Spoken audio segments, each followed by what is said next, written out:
Alors, comme à notre habitude, tout d'abord, je vous salue toutes et tous pour ce conseil municipal qui a été un petit peu avancé à 18 heures pour essayer d'être le plus proche par rapport au couvre-feu qui touche, je dirais, notre pays. La volonté, c'était de pouvoir se rassembler, mais de le faire de façon toujours avec un protocole sanitaire serré et appliqué à la lettre ici dans ce conseil municipal. Donc je remercie les services qui ont préparé cette salle et qui nous ont permis de nous réunir aujourd'hui dans cette salle qui nous permet aujourd'hui de faire ce conseil municipal. Alors, on va commencer, comme à notre habitude, par l'éphéméride, même si les activités sont peu soutenues, mais nous avons quand même de belles activités qui se passent à Ronques depuis le dernier conseil municipal. Donc, avant d'aborder l'ordre du jour de cette réunion, j'aimerais débuter, une fois n'est pas coutume, par un remerciement tout particulier adressé au directeur de la communication. Je vois qu'il est sur son portable, il me voit sur son podium, ici présent, et qui participe en tant qu'acteur à son ultime conseil municipal. En effet, il prendra sa retraite à la fin du mois, et je souhaite lui témoigner toute ma gratitude pour le travail accompli et pour le passage de flambeau qu'il effectuera auprès de notre nouvelle directrice, qui est sur ma gauche, ici présente, Colline Cray. Donc merci Patrick pour tes années investies au service des Roncoises et des Roncois. Et on peut t'applaudir.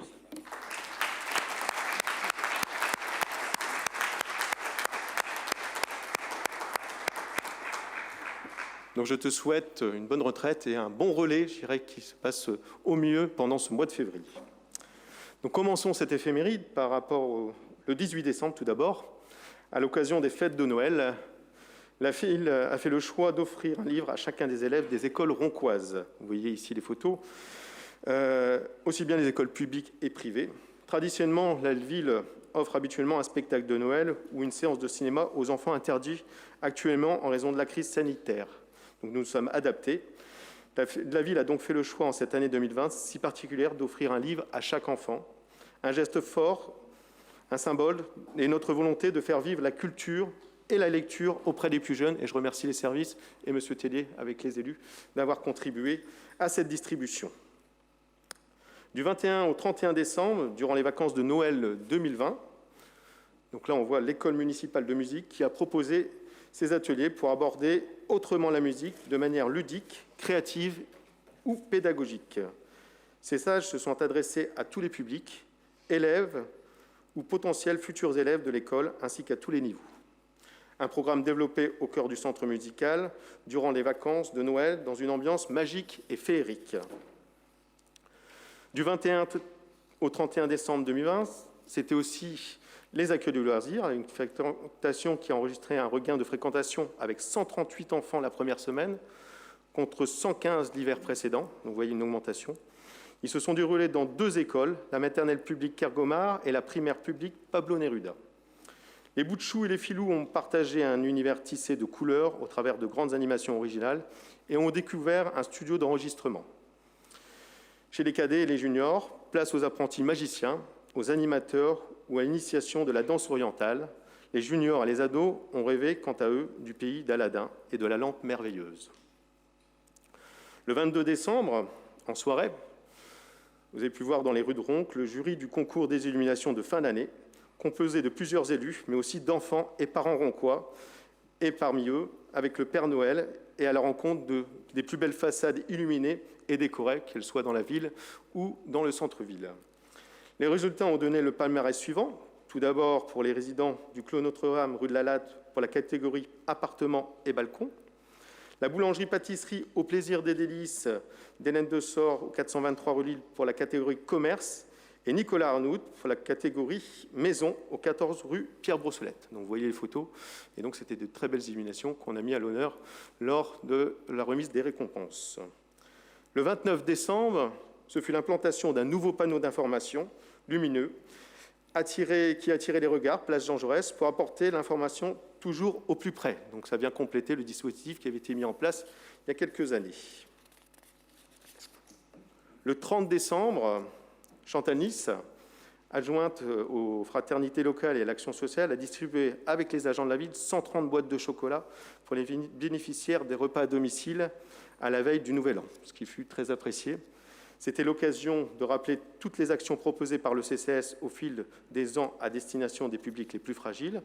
Pour n'en citer que quelques-unes, durant l'année 2020, d'abord l'attribution de chèques vacances à NCV à 47 enfants pour un montant de 2 820 €, la distribution de tickets d'alimentation hygiène à 62 familles à l'occasion des fêtes de fin d'année pour un montant de 7 050 € et la distribution de 172 places de cinéma pour un montant de 860 €, des aides en alimentation et en énergie pour un montant de 3 560 € au 15 décembre. Participation de 500 € à un déménagement pour une personne en difficulté. Vous voyez toutes les aides et je remercie le CCAS et Madame Nice pour la contribution et l'apport à ces familles qui en avaient besoin, je dirais, dans ces différentes catégories. Comme les années précédentes, les Roncois n'ont pas hésité à déposer en janvier leur sapin de Noël dans une benne destinée à les accueillir à l'entrée du parking de la Source, ici, juste devant nous, pour leur donner une autre vie sous forme de compost et de déchets verts. En effet, réduits à l'état de copeaux, ils sont utilisés comme paillage pour les massifs des différents quartiers de la ville. Donc aujourd'hui, ces sapins n'existent plus, mais ce sera les paillages de nos différents massifs. En ce début d'année, pas comme les autres, la ville a tenu à réconforter nos seniors de 65 ans et plus en leur distribuant des sacs gourmands estampillés « Je consomme local », préparés et achalandés par le CCAS de Ronc, que je remercie. 3000 sacs ont ainsi été distribués. Ils ont pu y puiser des gaufres de la ferme des Quatre Vents aux pèlerins, des tuiles et des truffes produites de Chocmone, de la bière roncoise Lidéric brassée au CIT. Les distributions se sont déroulées du 11 au 15 janvier et les colis ont été déposés à domicile pour les personnes ne pouvant pas se déplacer. Le 19 janvier, vous avez pu voir que le centre de vaccination a été ouvert de 8h30 à 19h30 à la clinique Saint-Roch, un centre de vaccination pour le public de plus de 75 ans et les personnels soignants, sapeurs-pompiers y compris. De son côté, la ville a apporté pour ce centre de vaccination tout le soutien logistique après avoir amorcé des démarches en décembre dernier auprès du directeur de la clinique, M. Grégory Mignot, que je remercie de sa contribution avec l'ensemble de ses équipes. La prise de rendez-vous se fait uniquement sur la plateforme Doctolib. Le site de la clinique roncoise est par ailleurs identifié sur le site http://santé.fr qui recense tous les centres de vaccination. Pour les personnes qui rencontrent des difficultés à s'inscrire sur la plateforme Doctolib, le CCAS de la ville apporte son aide. Et j'étais encore au téléphone avec le directeur de la clinique. C'est vrai qu'actuellement, on a suspendu les rendez-vous sur la vaccination et il compte revenir vers nous dès que la vaccination reprendra et surtout la prise de rendez-vous. Aujourd'hui, il passe sur la phase 2 à partir de la semaine prochaine pour le second compte vaccination pour les personnes qui ont fait la première avant. Et ils attendent des informations de l'ARS pour continuer la prise de rendez-vous. Donc ne vous affolez pas, la prise de rendez-vous est pour l'instant suspendue en attendant que les vaccins arrivent. Voilà. En raison de la crise sanitaire, nous avons dû revoir nos vœux. Donc la traditionnelle présentation des vœux du maire et du conseil municipal des projets pour l'année 2020 n'a pas pu se dérouler en présence de nombreux publics, comme chaque année. Elle a donc dû être réalisée de façon virtuelle grâce à une série de plusieurs vidéos qui ont été mises en ligne durant tout le mois de janvier. Autant de vidéos qui ont quand même permis d'adresser aux Roncois et à tous leurs représentants ces beaux projets qui vont rythmer ce mandat jusqu'en 2026.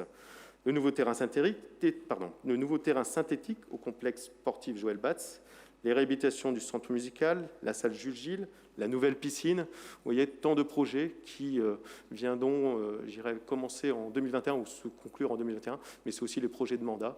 Et donc, nous avons pu se réinventer dans ces vœux et les présenter par vidéo. Et je remercie le service communication qui nous a aidés dans ce dispositif.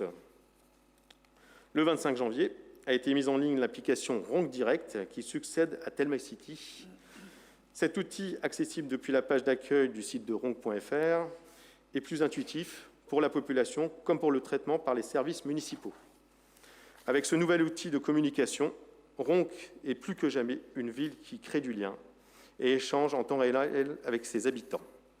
Tout citoyen participe à l'amélioration et à l'entretien de l'espace public et devient capable de signaler un problème, incident, équipement urbain détérioré, objet encombrant, ou de soumettre une idée d'amélioration. Vous voyez, nous sommes, à la pointe de la technologie et nous continuons à évoluer, pour être plus en lien avec la population.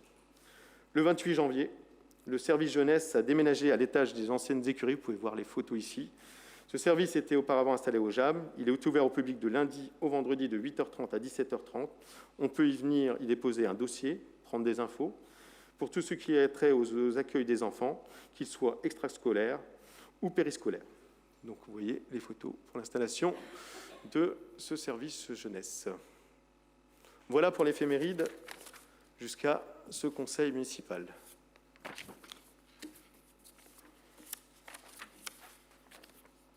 Alors, je vais ouvrir la séance du conseil municipal et je vais demander à M. Romain Waquet de faire la feuille de présence. Rodrigue Desmet, Antonio da Silva, Chantal Nice, Thibaut Tellier, Annick Castelin, Michel Pétillon donne procuration à Anne Thorez, Franck Gilmet, Claudine Zam donne procuration à Romain Waquet, Rosemarie Buchet, Dany Delbecq, Thérèse-Marie Couvreur donne procuration à Dany Delbecq, Dominique Acou, Claudie Rius, Thierry Mittenard, Olivier Dompte, Simon Beaumont, Edwige Cardenia, Xavier Duquesne, Virginie Lamblin, Mustapha Guirou donne procuration à Thierry Mittenard, Fernando Rocha, Peggy Robert donne procuration à Thibaut Tellier, Alexandra Cousti donne procuration à Annick Castelin, Alice Kinen donne procuration à Virginie Lamblin, Émilie Livet, Julien Marien, Jean Motuel, Romain Waquet présent, Sylvie Blotio, Peggy Abdupré, Éric Zajda, Mathieu Leclerc. Merci, Monsieur le maire. Merci, Monsieur Waquet. Je vais passer au point numéro 3. Tout d'abord, l'approbation du procès-verbal de la séance du conseil municipal du 16 novembre 2020. Donc, il n'y a pas celle du mois de décembre, vous l'aurez lors du prochain conseil. Y a-t-il des observations sur ce procès-verbal? Non. Donc, je porte aux voix. Qui est pour? Unanimité. Je vous en remercie. Donc, passons à l'ordre du jour. Donc, tout d'abord, les deux délibérations que je vais présenter. Concernant le tableau des effectifs et le personnel municipal, donc là aussi, c'est une délibération qu'on revoit à peu près à chaque conseil pour remettre à jour notre tableau des effectifs qui soit à jour à l'instant du conseil municipal. Nous avons vu ce tableau des effectifs lors de la commission plénière, il n'y avait pas d'observation. Donc c'est des ajustements, hein. On peut voir, je dirais, des créations de postes et surtout des ajustements par rapport à des évolutions. Et je félicite les agents, je dirais, qui évoluent dans cette fonction publique. Mais il n'y a pas de grande surprise sur ce tableau des effectifs qui nous permet d'être à jour à ce conseil municipal. Y a-t-il des questions? Non. Je porte aux voix. Qui est pour? Qui est contre? Qui s'abstient? 3 abstentions. Merci.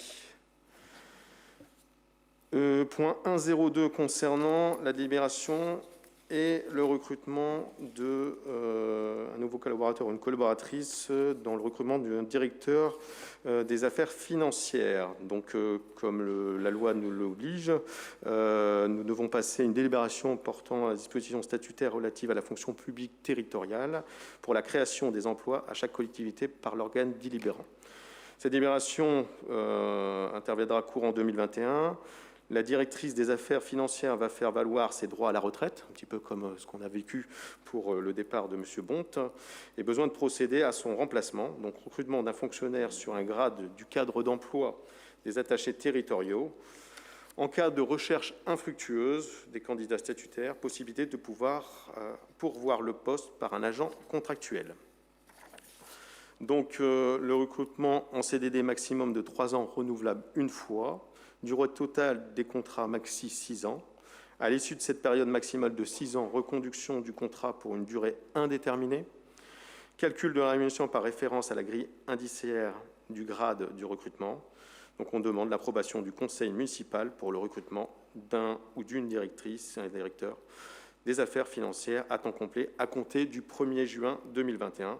Et là aussi, on essaiera de faire au maximum le tuilage pour permettre, je dirais, la transmission des dossiers et la transmission des informations concernant la gestion du service. Y a-t-il des questions? Monsieur Zajda. Pas de question particulière, juste comme pour M. Bonte, où je souhaite également de profiter de sa retraite. Je voulais remercier également notre directrice des finances qui a fait aussi beaucoup de travail de nombreuses années et qui a été nombreuses fois sollicitée par moi-même et qui a répondu à beaucoup de mes questions. Donc je souhaitais, alors elle a encore pour quelques semaines, mais au moins je préfère déjà l'annoncer dès maintenant. Donc voilà, c'était tout simplement un petit clin d'œil. On lui transmettra, je pense qu'elle nous écoute peut-être sur la page Facebook. Je salue les personnes qui nous regardent sur les réseaux. Mais je vous remercie, c'est vrai que vous la sollicitez, on la sollicite beaucoup et je pense qu'il lui reste pas que quelques semaines, quelques mois quand même et elle aura, je dirais, on la mettra à l'honneur lors du prochain conseil municipal juste avant qu'elle nous quitte, mais je m'associe à vos remerciements parce que c'est vrai qu'il faut avoir des personnes de confiance comme on l'a avec je dirais, la communication, comme on l'a avec l'ensemble des services et on peut saluer ces personnes qui se déploient pour l'administration municipale. Pas d'autres questions, pas d'autres remarques. Donc je porte aux voix. Qui est pour? Unanimité. Je vous remercie. Je vais laisser la main à Monsieur Gilmet concernant les points 103 à 108. Merci, Monsieur le maire. Alors tout d'abord, la délibération numéro 3 concerne les bilans des opérations immobilières réalisées par la commune en 2020. Donc le récapitulatif des opérations effectuées en 2020, acte authentique établi. On va retrouver une cession, parking rue Paul Espel, parcelle AK 952, pour une valeur de 25 805,36 €, en date de l'acte le 2 juin 2019, désaffectation et déclassement du parking. Merci, Monsieur le maire. Y a-t-il des questions? Monsieur Sajda, oui. Oui. Alors normalement, c'est qu'une constatation. En théorie, il n'y avait pas de délibération, mais par précaution, il y aura donc un vote ce soir. Juste, on expliquait l'abstention que nous allons faire, notamment puisqu'on a eu déjà des débats sur ce parking, donc on ne peut pas valider, à notre sens, l'opération, donc on s'abstiendra. Juste pour ajouter, j'ai déjà dit, mais ce parking se développe très bien. On a pu accueillir une nouvelle activité sur Ronc et je peux que saluer, je dirais, cette arrivée du monde économique sur ce secteur. Et en plus, c'est partagé avec les riverains qui sont juste à côté. Donc, il n'y avait pas de polémique pour moi sur ce terrain-là. On en a déjà discuté lors des derniers conseils, mais on ne peut que saluer, je dirais, l'activité et l'attraction économique de la ville de Ronc. Face à M. Moutuel, qui met à l'honneur, cette attraction. Mais voilà, c'est aussi ça, c'est concilier l'attraction économique, mais aussi l'habitat, et conforter finalement cet habitat. Parce que là, pour les personnes qui ont acquis ce morceau de terrain, c'était de conforter leur installation et permettre de sécuriser aussi le secteur. Voilà. D'autres questions?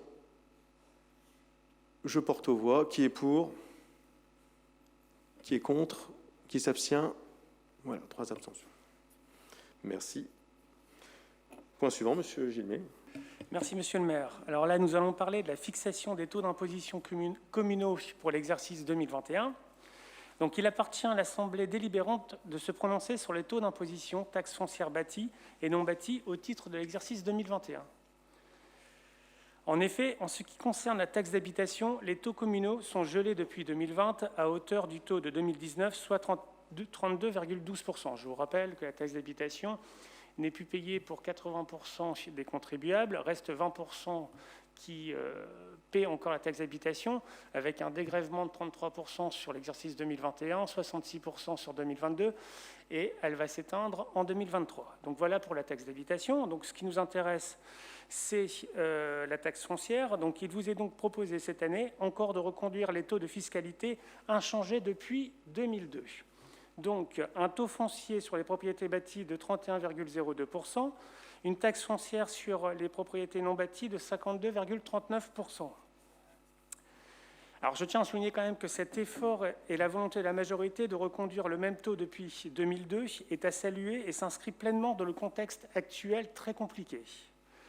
Ainsi, techniquement, la recette attendue au titre de la fiscalité locale est estimée à plus ou moins 7 700 000 euros. On le verra plus tard dans une délibération qui concerne le budget. Elle fera l'objet d'un ajustement budgétaire lors de la transmission de l'État de notification pour 2021 de la part des services fiscaux courant le premier semestre 2021. Merci, Monsieur le maire. Merci, M. Gilmé. Y a-t-il des observations? M. Zajda. Merci. Alors, vous signalez que c'est la volonté de la majorité, mais également notre volonté, puisque c'était également dans notre programme et dans les mandats où je faisais partie précédemment, nous avions également voté pour cette délibération systématique. Donc, nous restons sur la même logique. J'espère que c'est de bon espoir pour le budget, hein, monsieur. Nous restons. On peut rêver. J'y ai pensé très fortement, Monsieur le maire. Je sais. Voilà, merci. Mais c'est vrai que cet effort qui est partagé depuis 2 décennies, hein, donc ça fait 20 ans qu'on ne bouge pas finalement ces taux. C'est important parce que ça demande une certaine maîtrise. On saluait le travail fait par le service financier, mais aussi le travail des élus et le travail des personnes qui ont permis de maintenir ces taux et de ne pas impacter, je dirais, des taux importants à des personnes ou à des administrés qui n'en avaient pas forcément besoin. Et donc aujourd'hui, c'est une bonne gestion. Et je remercie les services de continuer dans ce sens-là. Merci. Je porte aux voix. Qui est pour ce maintien des taux? Unanimité. Je vous en remercie.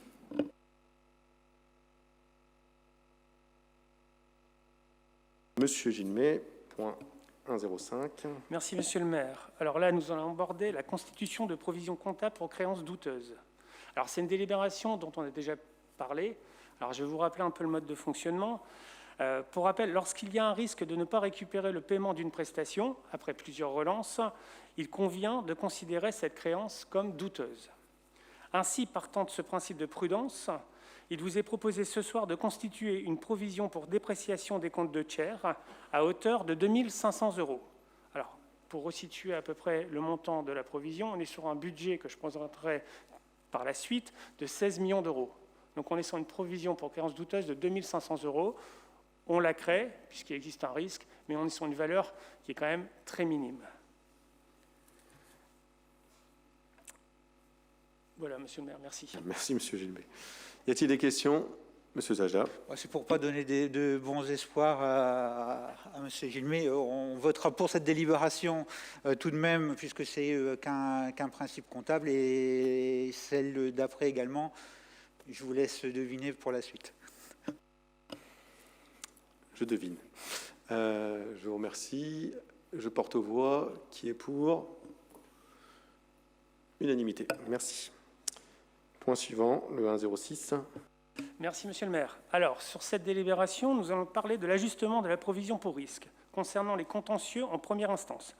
Pour rappel, dès l'ouverture d'un contentieux en première instance contre la commune, une provision est constituée à hauteur du montant estimé par la commune de la charge qui pourrait en résulter en fonction du risque financier encouru. Donc, en date du 16 décembre 2019, il a été constitué une provision pour risque à hauteur de 100 000 € au regard de plusieurs procédures contentieuses engagées à l'encontre de la ville de Ronques, auprès du tribunal administratif de Lille, dans un certain nombre de domaines. Réorganisation du centre musical, cession des espaces verts délaissés, installation de cirques détenant des animaux sauvages sur le territoire roncois. Vu les décisions de justice récentes que nous avons eues par le tribunal administratif courant du deuxième semestre 2020, il y a lieu de procéder à un ajustement de cette provision de 100 000 €. Et nous allons donc ajuster cette provision de 100 000 € à 40 000 € dès lors que le risque n'existe plus pour la ville. Il est donc proposé aux membres de l'Assemblée délibérante d'approuver l'ajustement de l'enveloppe pour risque de 100 000 € à hauteur de 40 000 €. Merci, Monsieur le maire. Merci, Monsieur Gilbert. Comme vous dites, le risque n'étant plus là, et c'est vrai que on l'a rappelé lors des derniers conseils par rapport aux différents actes de justice qui ont eu lieu et verdicts qui ont été donnés dernièrement. Moi, je suis plutôt rassuré, je dirais, par rapport à ces décisions qui allaient dans le bon sens et qui nous permettent finalement de retirer une grosse partie de ces risques. Et c'est important parce que ça montrait bien, et on le rappelait il y a un an, c'est vrai que certaines personnes disaient « oui, si vous mettez le risque, c'est parce que vous pensez que vous allez perdre en justice ». Et bien au contraire, j'avais dit « non, je suis très soucieux, je dirais, des deniers du contribuable et aujourd'hui il fallait inscrire ce risque. C'était la Chambre régionale des comptes qui nous avait invités à le faire et aujourd'hui on peut être que favorable, je dirais, à cette envie de diminuer finalement ce montant des risques qui permet de voir que nos décisions qu'on a prises et les différentes contentieux, voire multiples contentieux que certaines personnes ont voulu faire, finalement n'ont pas eu gain de cause et bien au contraire c'était plutôt favorable à la ville. Voilà. Y a-t-il d'autres questions? Non? Oui, Madame Le Thiou. Vous parlez des contentieux en disant que vous avez eu des réponses à tout ça, mais je pense qu'il y a un verdict qui devait être rendu là, le 26 janvier, donc je ne pense pas que vous ayez de retour là-dessus. Et je crois que sur les 3, il doit encore en rester un autre après. Il y a ceux qui sont annoncés ici, parce qu'il y en a encore sur les 3. Et celui du 26 janvier, je pense que c'est celui qui est décalé sur le mois de février. Donc pour l'instant, on n'a pas eu de retour dessus. Donc voilà, c'est sur les espaces verts. C'est ça. Donc je pense, si ma mémoire ne me fait pas défaut, je pense que c'est le 11 février, si c'était noté. On verra. Voilà. Mais vous serez informés, comme on l'a fait, j'irai sur les autres contentieux qu'on avait. Merci. Voilà. Pas d'autres questions? Donc je porte au vote. C'est le 10 février. Ah bah ouais, ma mémoire m'a fait défaut alors. Donc d'un jour, oui. Je porte aux voix. Qui est pour? Unanimité. Je vous en remercie.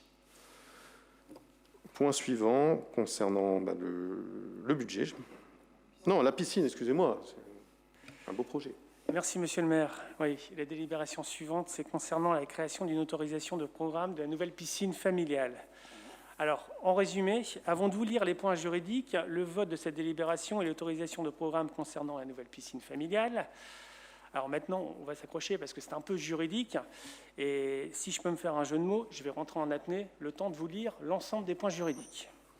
Donc, considérant que les autorisations de programme AP constituent la limite supérieure des dépenses qui peuvent être engagées par le financement des investissements, considérant que les crédits de paiement constituent la limite supérieure des dépenses pouvant être mandatées pendant l'année pour la couverture des engagements contractés dans le cadre des autorisations de programme correspondantes, considérant que l'équilibre budgétaire de la section investissement s'apprécie en tenant compte des seuls crédits de paiement, et enfin, considérant que les autorisations de programme demeurent valables sans limitation de durée jusqu'à ce qu'il soit procédé à leur annulation, elles sont votées par le conseil municipal par délibération distincte lors de l'adoption du budget de l'exercice ou des décisions modificatives et peuvent également être révisées par délibération.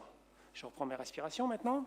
En conséquence, il est proposé à l'Assemblée délibérante de voter l'autorisation de programme numéro AP 2101, désigné sous le nom « Création d'une nouvelle piscine familiale », dont le montant total estimatif est de l'ordre de plus ou moins 10 500 000 € TTC, y compris la maîtrise d'œuvre, d'inscrire les crédits de paiement chaque année au budget primitif et des décisions modificatives de la commune selon le calendrier prévisionnel repris ci-après.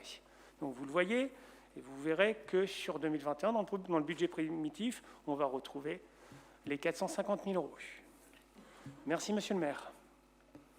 Merci pour ces explications et cette plongée sur le projet de la piscine avec ces différentes phases qu'on voit ici jusqu'au 2024. Y a-t-il des questions? Monsieur Sajda. Merci, Monsieur le maire. Sur le projet de la piscine, on a déjà également débattu, ou même dans les tribunes libres.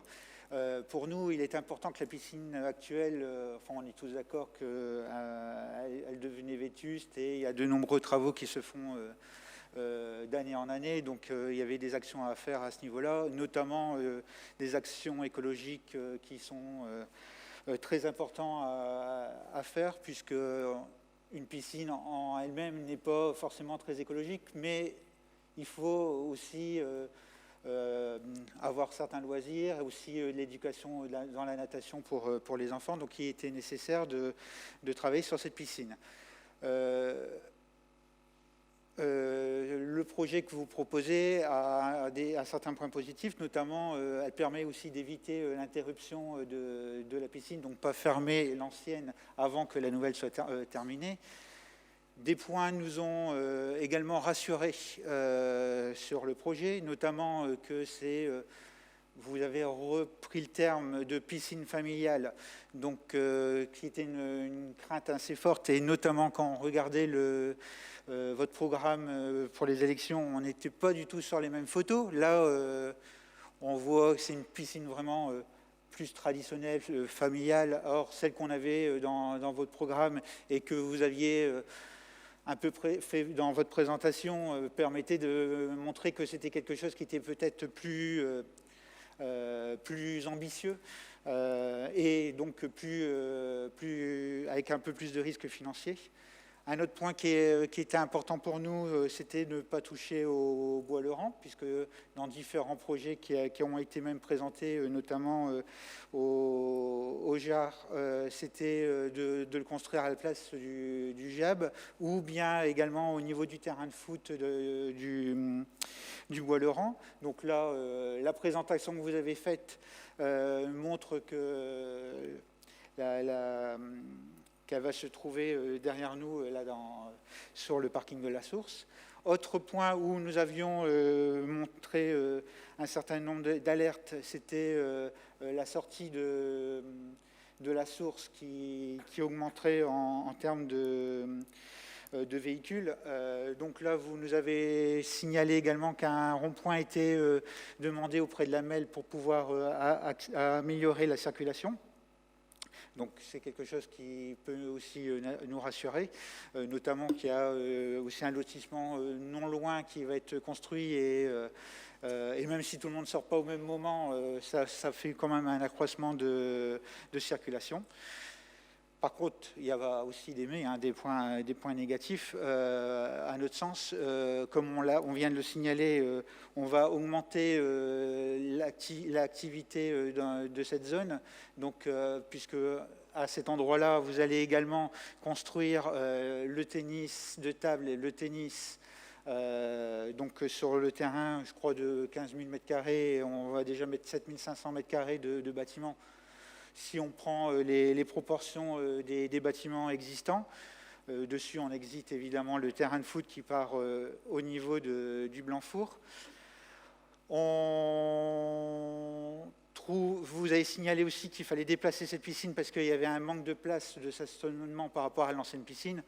Je rappelle qu'il y a du parking à cette piscine, que ce parking a été utilisé notamment par la construction des 3 immeubles qui sont juste à côté, donc qui prouve qu'à force de construire des immeubles dans des endroits un peu restreints, diminue fortement les possibilités de stationnement. Nous, dans la première année, là, les 450 000 €, vous parlez des études, donc nous, pour l'instant, on n'a pas vu de traces de ces études. Je pense savoir que début février, si le Covid le permet, une réunion va se faire avec les riverains aussi pour le présenter. Donc je compte bien qu'on me propose une invitation pour que je puisse visualiser également déjà les esquisses de ce projet. J'ai demandé également le budget de fonctionnement. Celui-ci n'a pas été communiqué. Alors on a eu une petite présentation de quelques chiffres, mais voilà, j'aurais voulu avoir des chiffres écrits noir sur blanc à ma disposition qui auraient permis également de nous rassurer à ce niveau-là. On parle également qui est quelque chose en soi de positif, c'est le passage de l'autoroute de la Chaleur sur pour cette piscine. Or, pour l'instant, il n'y a rien de concret, à part avoir obtenu un aiguillage, si on peut dire, à ce niveau-là. Rien n'a été validé auprès de la MEL, donc ça tombe, cette solution va disparaître, et ce qui est pour nous dommageable, mais on croise les doigts sur ce projet-là. Même si les montants des subventions qu'on pourrait obtenir sont importants et qui, du coup, font baisser fortement le montant de cette piscine, nous trouvons que ce n'était pas forcément une opération prioritaire et on préférait vraiment encore retravailler sur la piscine d'origine. Et enfin, que deviendra le site de la piscine actuelle, que deviendra le JAR qui était à l'origine voué aussi à disparaître, puisque c'était à cet endroit-là qui devait être fait. Et preuve aussi en est, puisque vous avez présenté que le service jeunesse qui était au JAR partait. Donc on avait également ces interrogations sur ces futurs projets. Je vous remercie, monsieur le maire. Il y a beaucoup de questions, j'espère que je vais savoir répondre à toutes, mais je n'ai pas tout compris. Mais bon, je m'en excuse. Je vais si besoin. Je vais essayer de résumer un petit peu tout ce qui a été dit. Parce que entre le début de vos propos et la fin, je ne sais plus si vous voulez qu'on reconstruise une piscine sur le site actuel, sachant qu'il ne faut pas fermer pour pouvoir reconstruire. Donc là, je ne vois pas comment on fait, mais bon, vous avez peut-être une solution. Hein. J'irai sur un projet aussi fort que la piscine familiale. Je dis bien piscine familiale. Et ça a toujours été mes propos. Hein. Je ne sais pas ce que vous avez vu sur... il y a peut-être changé des fois des lunettes parce que je n'ai pas vu les mêmes photos, je dirais, sur mon programme. Jean, qui était mon directeur de campagne, je ne me souviens pas d'avoir mis, je dirais, une piscine qui heurtait, je dirais, les choses. Mais là... c'est des lignes d'eau, hein, donc il ne faut pas s'inquiéter, il y a des lignes d'eau. Il y aura aussi un bassin pour la famille, ça, je pense que vous êtes d'accord là-dessus. Donc aujourd'hui, je ne comprends pas trop si votre principe, c'est de dire on fait une piscine sur la piscine actuelle sans la fermer. Je pense que ce n'est pas possible. Tous les experts vous diront qu'il faut, pour une piscine, fermer pendant 18 mois, voire 20 mois, la piscine pour permettre finalement de faire les travaux. Donc ça, c'est une première chose. Après, sur la position de la piscine, et je le rappelais ici en conseil, j'ai toujours dit, ce sera situé dans l'espace entre le Bois-Laurent et la source. Alors c'est vrai que certaines personnes, colistiers dans votre liste, ont transformé un petit peu mes propos en disant que c'était sur le terrain de foot. Je me suis toujours évertué avec M. Daciva de dire bah non, on ne touchera pas au terrain de foot. On avait peut-être, je dirais, l'opportunité de travailler peut-être sur le JAB pour revoir un petit peu ce que serait le JAB par rapport à la piscine. Aujourd'hui, on a fait une décision, et je vous dis, ça ne se prend pas à la légère, c'est 10 millions d'euros. Et donc, on a regardé, je dirais, les points positifs, les points négatifs, et on a décidé, je dirais, de nous-mêmes, de la positionner dans un endroit qui, pour nous, permettra finalement d'associer la culture, le sport, et d'avoir un lieu attractif. Il faut savoir que les sommes qui sont actuellement mises pour la piscine pour nous permettre de la faire fonctionner sont importantes. Et on ne parle pas en années, on parle en mois. C'est-à-dire que tous les mois, on a des défaillances dans la piscine qui sollicitent finalement les services pour nous permettre de réparer, de remettre en état. Et donc, il y avait nécessité de se pencher sur cette question-là. Et je le réaffirme, il fallait le mettre sur une piscine dans un autre endroit qui est plus accessible, qui permettra d'associer les parkings avec des activités qui ne sont pas dans les mêmes créneaux horaires finalement, hein, entre la piscine, le tennis de table. Je vous invite, et je sais que vous y allez, mais d'aller au tennis ou au tennis de table. Vous verrez, la place des parkings déjà n'est pas grande actuellement.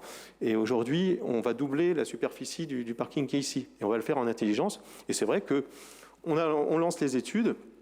Et je pense que vous nous l'aurez reproché si on ne le lançait pas avec une consultation sans, je dirais, donner des plans définitifs, parce qu'on est en phase d'étude, avec la population qui est riveraine. Parce qu'il faut se poser la question de comment ça va s'organiser et comment, je dirais, on va traiter l'ensemble de la rue de Lille jusqu'au bout du centre de la source. Voilà, donc aujourd'hui, on a choisi de mettre une piscine, je dirais, ici à la source pour avoir une cohésion, pour avoir une entente entre la culture et le sport. Et c'est un peu à l'image de ce qu'on a vécu au mois de septembre, quand on a vu toutes les associations qui sont venues ici. Je peux vous dire que toutes les associations ont salué le fait d'être ensemble ici. Et ça, c'est important.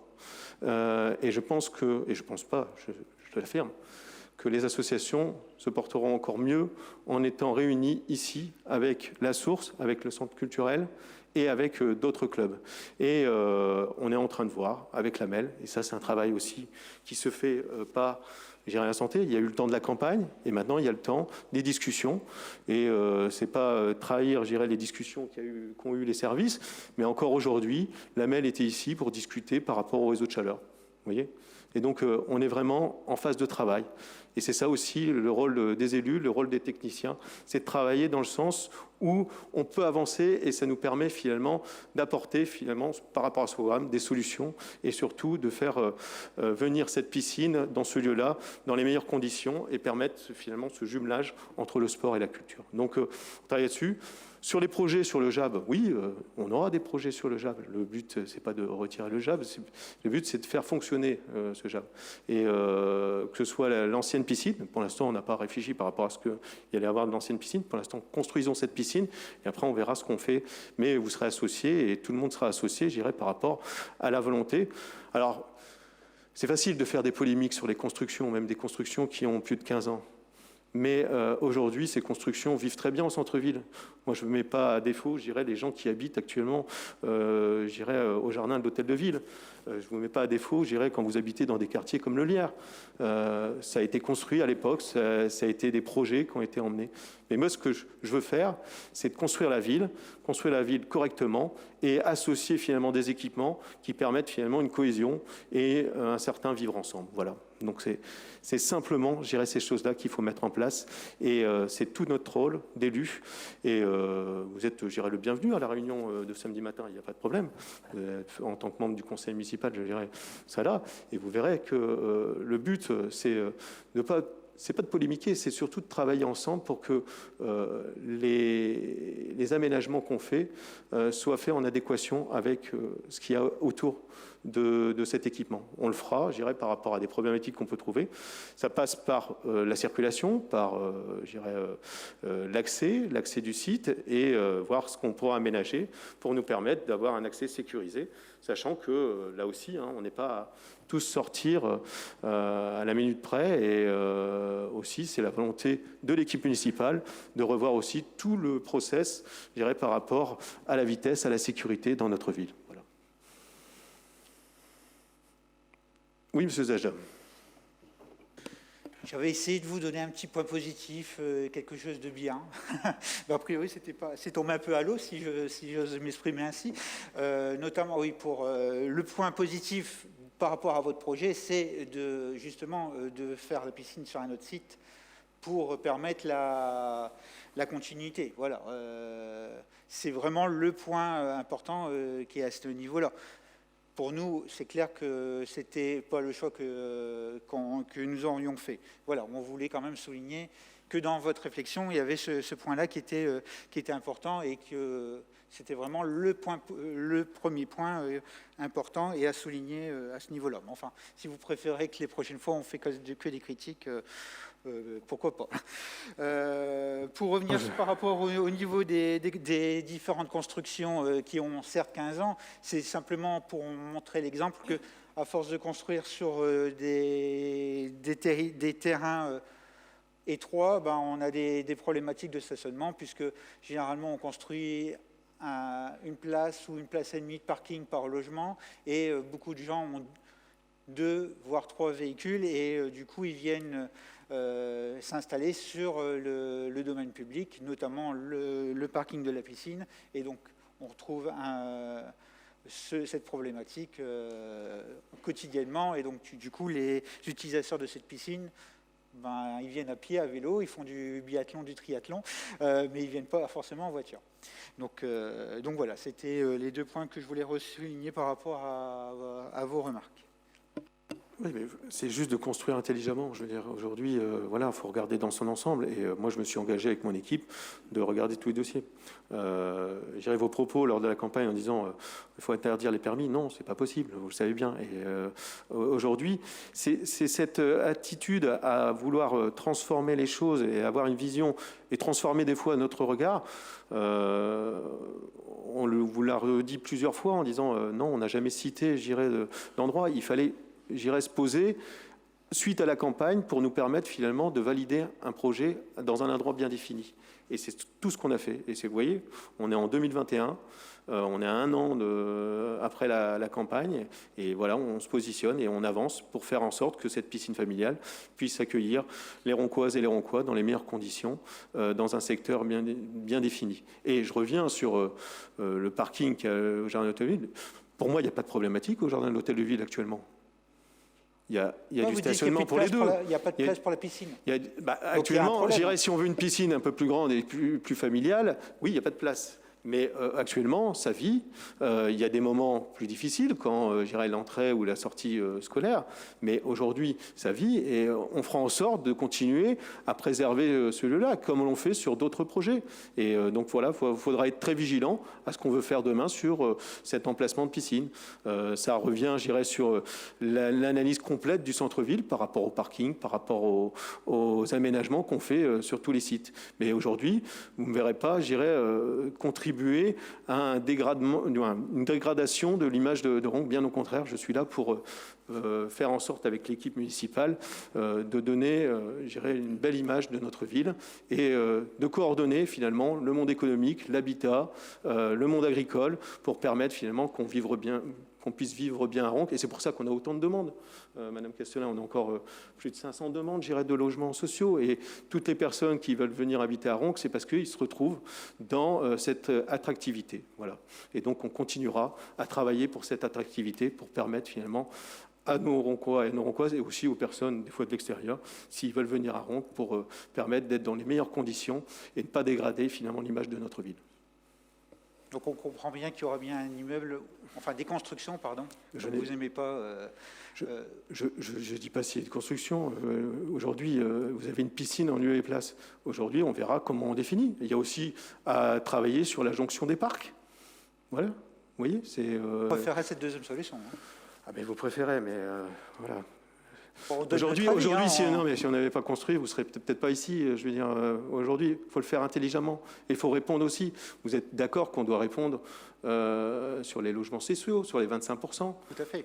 Vous préférez peut-être payer, mais je sais qu'aujourd'hui, nous, on accompagne finalement des bailleurs pour permettre finalement que cette taxe n'aille pas, je dirais, dans un pot commun, mais qu'on puisse accompagner. Et donc aujourd'hui, on continue à aménager notre ville pour permettre finalement une cohésion entre les différents habitats, mais aussi avec l'ensemble des prestations qu'on a sur nos sites. Voilà. Donc, vous le savez bien qu'on ne peut pas faire sans regarder qu'est-ce qu'il y a possibilité de faire sur ces secteurs-là pour avoir une cohésion sur l'ensemble, entre les parcs, entre l'habitat, entre les parkings, entre le monde agricole qui est juste à côté. Voilà. Donc, le but, c'était pas non plus d'étendre la piscine et de toucher au verger ou de faire en sorte de dégrader finalement ces espaces-là. Bien au contraire. D'autres questions ? Non ? Donc je porte aux voix. Qui est pour? Qui est contre? Qui s'abstient? Je vous remercie.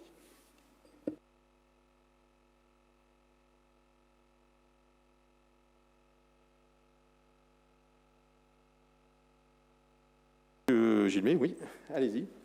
Merci, monsieur le maire. Donc maintenant, nous allons voir le budget primitif. Alors, dans le prolongement de notre débat d'orientation budgétaire, qui a été fait le 14 décembre 2020, nous vous proposons ce soir d'examiner les propositions budgétaires relatives au budget primitif pour l'exercice 2021. Je vais simplement reprendre une simple donnée économique qu'on avait abordée lors du débat d'orientation budgétaire, qui était mise à jour la semaine dernière. C'est la chute du produit intérieur brut en 2020, qui est de moins 8,3%, ce qui reste une chute historique pour la France. Et ça, il faut l'avoir en tête, c'est-à-dire qu'au travers des finances nationales, ça aura un impact très important. Là, bien entendu, moi, je vais vous présenter le budget primitif de la ville de Ronc. Alors, ça va être une présentation qui est brève et synthétique, retraçant les informations financières essentielles et jointes au budget primitif et au compte administratif afin de permettre aux citoyens d'en saisir les enjeux. C'est ce que la loi nous demande. Et moi, ma volonté, comme toujours, est de donner une information complète, mais simple, accessible par tous. Donc, toujours sur le même principe, je vais vous présenter, dans un premier temps, le budget de fonctionnement, c'est-à-dire la vision, si je peux résumer, au quotidien. Et ensuite, nous verrons le budget d'investissement, c'est-à-dire les projets du mandat pour 2021. Alors, le budget primitif 2021 atteint un volume qui est à peu près de 20,5 millions d'euros. On va retrouver 16 098 000 euros au niveau du fonctionnement et 4 445 000 € au niveau de la section investissement. Alors tout d'abord, comme je vous ai dit, on va commencer par le fonctionnement. Et dans le fonctionnement, on va regarder la première partie, ce sont les recettes. Donc vous avez une vue globale qui est au travers du tableau qui vous est présenté. Donc l'ensemble des recettes réelles confondues est quasi stable en 2021. Par rapport à 2020, on constate une très légère augmentation, soit plus 0,12%. Une petite précision, la plupart des données sont toujours comparées par rapport au budget de l'exercice précédent. C'est comme ça qu'on procède au niveau des comptes publics lors des présentations. Donc là, on peut constater qu'on est de plus 0,12%. Après, vous allez avoir 2 slides qui vont suivre. Un slide sous forme de camembert. Vous voyez qu'on peut, traduire les choses sur trois grandes sources de recettes. Une première source, c'est les produits et des services qui représentent 5%. C'est la partie. Vous avez la fiscalité locale qui représente 48% de nos recettes. C'est la partie qui est en violet. Et enfin, l'autre fiscalité, les dotations et subventions, qui représente 45%, c'est la partie en jaune et la partie qui est en bleu. Alors, le premier élément, au niveau des recettes, ce sont les produits et services. Ça représente 5%, comme je viens de vous le dire. On parle d'une enveloppe qui est à peu près de 834 000 € contre 988 000 € en 2020. Donc, une enveloppe qui est inférieure. Alors, je vous rappelle que ces recettes concernent la cantine, les ALSH, les recettes périscolaires, garderie par exemple, l'école de musique, l'entrée des piscines. Alors, ces prévisions se basent sur le budget 2020, hors ajustement dû à la pandémie sanitaire tout au long de l'exercice 2020. Vous vous souvenez, courant de l'exercice 2020, nous avions voté au début un budget, nous l'avons rectifié, nous avons fait des décisions modificatives, puisque nous avons adapté nos recettes à la pandémie. Par exemple, la piscine a été fermée, donc nous n'avions plus de recettes au niveau de la piscine. Donc là, nous faisons un budget au niveau des produits et des services sur lequel on prend un peu en compte la pandémie, mais on a pris surtout en compte le nouveau choix exprimé par les familles, qui est le télétravail et aussi l'appel à des nouveaux modes de garde. Donc, si je vous résume, on a un budget qui est entre le budget qui était prévu en 2020 et le réalisé sur lequel on va être en 2020. Bien sûr, nous ajusterons au cours de l'exercice en fonction de l'évolution de la pandémie.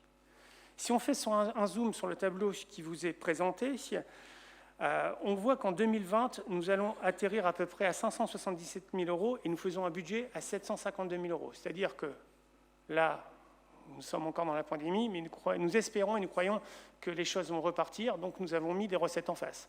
Mais nous les ajusterons au fil de l'eau. Voilà pour cette première partie qui était les produits et les services. La deuxième partie, c'est la fiscalité, qui représente 48% de nos recettes.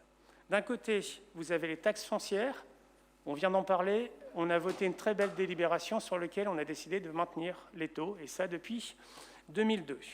Ensuite, nous avons la taxe d'habitation, qui est une recette qui est fixe, puisque elle a été fixée sur les taux de 2019. C'est un impôt qui n'est plus prélevé sur 80% des Français, il reste encore 20% des Français qui la paient. Donc, globalement, on a une enveloppe de 7,7 millions, et je l'avais présenté dans la délibération, pour 7,6 millions au niveau du budget 2020.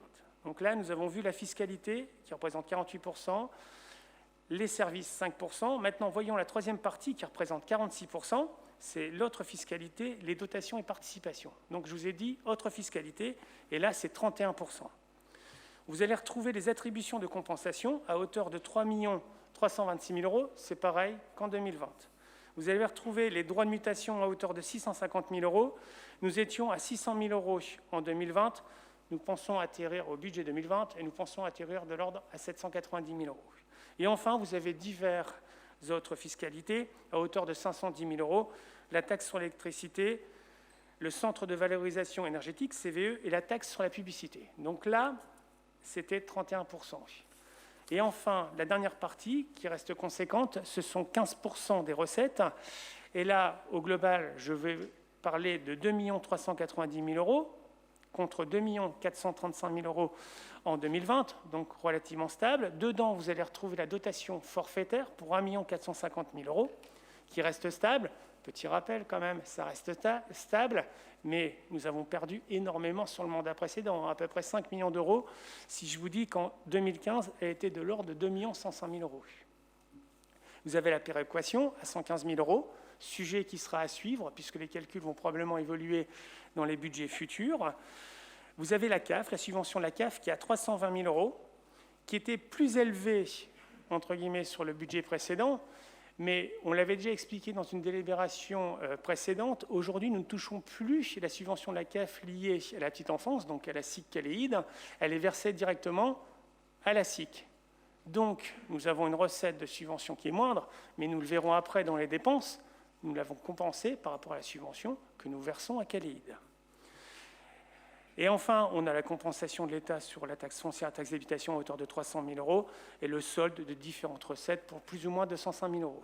Donc, on reste assez stable. Et en fait, si vous avez fait le calcul en me suivant, vous verrez qu'il manque 260 000 euros qui sont des dernières écritures telles que atténuation de charges, autres produits de gestion courante, produits exceptionnels, reprise sur amortissement et provisions, qui sont parfois des écritures techniques.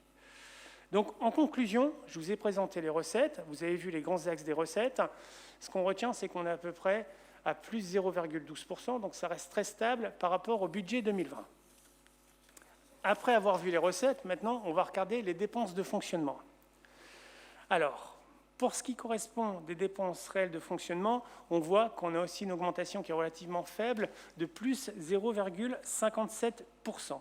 Vous le voyez dans le tableau qui vous est présenté. Si vous prenez la ligne intermédiaire, les dépenses de gestion courante, qui représentent 99% de nos dépenses, elles sont en hausse de 94 000 euros, soit plus 0,66%. 94 000 euros sur 14 317 000 euros. Dans le camembert qui va suivre, vous allez voir tout de suite deux couleurs qui sont prédominantes. Tout d'abord, les dépenses à caractère général, et ensuite, qui sont en bleu, et ensuite, les dépenses de charges de personnel qui sont en verte.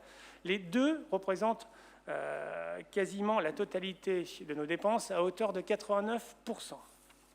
Alors, tout d'abord, les dépenses à caractère général, qui représentent 35% de nos dépenses. Elles augmentent de plus 0,52%, ce qui est relativement faible. On passe de 4 974 000 euros en 2020 à 5 millions en 2021. Alors, c'est comme toujours, je le compare au budget 2020. C'est pareil, on aurait pu essayer d'extrapoler l'atterrissage des charges réelles sur 2020 sur cette partie-là, mais ce n'était pas du tout comparable vu la situation sanitaire. Il y aurait eu une très grande différence. Donc là, on est sur un principe où on part sur une activité d'un budget qui est normal, on a quand même amendé certains éléments, et après, au fil de l'eau, on ajustera le budget en fonction de l'évolution sanitaire. Maintenant, concernant les charges de personnel, qui représentent 54% de notre budget de fonctionnement, elles s'établissaient en 2020 à 7 344 000 euros. Aujourd'hui, elles sont de l'ordre de 7 800 000 euros, soit une augmentation de plus 6,2%. Sujet que nous avons déjà abordé avec des explications fournies lors du DOB. Alors, pour rappel, les dépenses de personnel tiennent compte des prochains recrutements qui interviendront durant l'exercice 2021.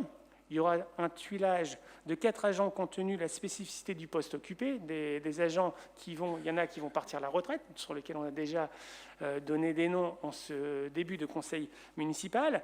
Donc ça veut dire que dans le budget, on a des postes qui sont doublés. À savoir, il faut prendre le temps de le partager et de le garder dans la ville. Ensuite, il y a le protocole PPCR, protocole parcours professionnel, carrière et rémunération à prendre en compte. Il y a le glissement vieillesse technicité, ce qu'on appelle le GVT, qui correspond à l'augmentation mécanique de la masse salariale liée aux avancements d'échelons et de grades. Et enfin, la ville va procéder au recrutement d'un archiviste, un poste de gardien de police municipale, le remplacement d'un congé de maternité et un agent contractuel pour renforcer le service de maintenance des services d'information. À ceci, nous avons été prudents et nous avons établi une enveloppe prévisionnelle qui est l'équivalent de 2 temps plein pour le remplacement de personnel absent dans les écoles, ce qui ferait lien avec la crise sanitaire, puisque vous savez que le service doit continuer, quels que soient les événements qui arrivent, et donc nous avons inscrit une enveloppe supplémentaire par rapport et je ne l'espère pas, mais si jamais il y avait des cas de Covid, par exemple, au sein des équipes. Enfin, pour compléter ce que je viens de vous exposer sur la masse salariale, au 1er janvier 2021, les effectifs s'élèvent à 143 postes de titulaires, 140,18 équivalents temps plein. Le nombre d'agents contractuels sera de 57 agents, temps complet et non complet. Se rajoutent 6 apprentis. Voilà pour les charges de personnel. On avait les charges à caractère général 35%, les charges de personnel 54%, ça représente. Et enfin, il nous reste les charges de gestion courante à hauteur d'1 815 000 € en 2020 et ça passe à 1 417 000 en 2021. Donc, une baisse assez conséquente. Vous allez vite comprendre pourquoi.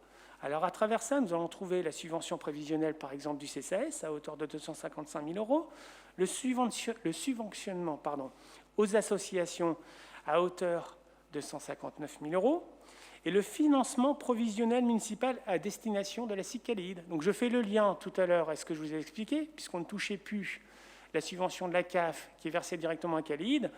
Bien entendu, sur un budget d'équilibre de CALID, comme on a pu l'exprimer, qui était à hauteur de 700 000 €, on va enlever la subvention de la CAF que nous ne touchons pas, qui est de 194 000 €. Mais comme on n'a pas touché 2020 et on n'a pas touché 2021, on va retirer 2 fois 194 000 €, ce qui explique la différence entre 2020 et 2021 sur le poste de gestion courante. Et enfin, il y a la participation obligatoire provisionnelle aux écoles privées. On la retrouve à hauteur de 500 000 € et le paiement des indemnités et charges des élus. À cette étape, je viens de parcourir 99% des dépenses. Il reste 1%, soit environ 280 000 €. C'est pareil que pour les produits tout à l'heure. C'est atténuation de produits, des charges financières, des charges exceptionnelles et une enveloppe prévisionnelle. Voilà. Donc là, on vient de faire le tour des recettes de fonctionnement et des dépenses de fonctionnement. Ce qui est important, c'est que nous avons des recettes qui s'établissent à 16 098 000 €, des dépenses qui s'établissent à 14 508 000 €. C'est-à-dire que nous avons une différence qui est d'1 590 000 €. Cette différence, on va l'expliquer avec deux justificatifs. Je ne sais pas si c'est le bon terme, mais sur les 1 590 000 € qu'on dégage en différence entre les produits et les recettes, vous avez 590 000 €.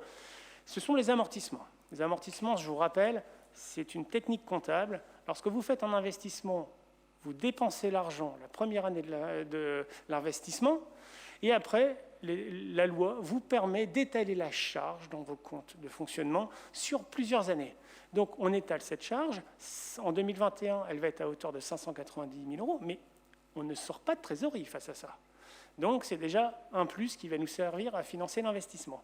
Et ensuite, une différence qui apparaît, qui est d'1 million €, qui sera aussi utilisée pour le financement de nos investissements. On le verra après sur le budget investissement.